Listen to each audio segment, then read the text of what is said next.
উল্টাপাল্টা কথা বলতেছে কেন আমি জানি না। আর ওকে ধমক দেওয়ার মতো বয়স আমার নাই।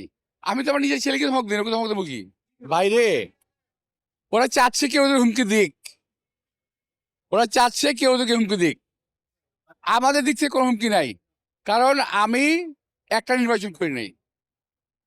প্রতিপক্ষ যারা আছে ওরা একটা নির্বাচন করছে। আমার জীবনে আমি বহু নির্বাচন করছি।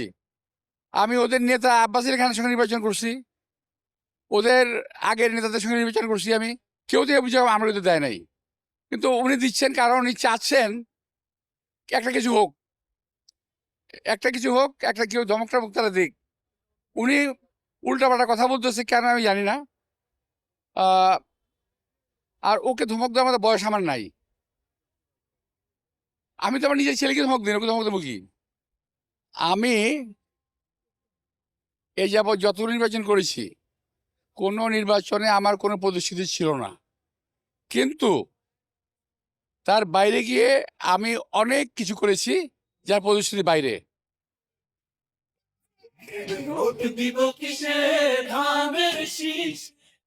আমি একটা দূরে না, আমার আমার আই হ্যাভ এ লিস্ট।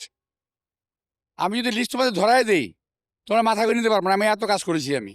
সুতরাং যারা, আমি এই এলাকার সন্তান, তো এই এলাকার সমস্যা সম্বন্ধে আমার চেয়ে ভালো অন্য কেউ জানে না।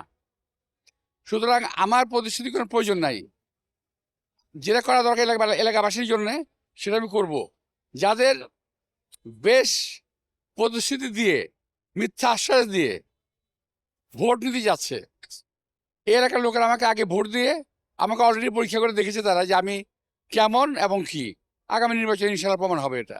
আসলে নিরাপত্তার কথা তো আমি বলতে পারবো না, তবে আমি আশা করব সরকার ইলেকশনটা ঠিক মতো করার জন্য সবার জন্য যথাযথ নিশ্চয়তা প্রদান করবেন।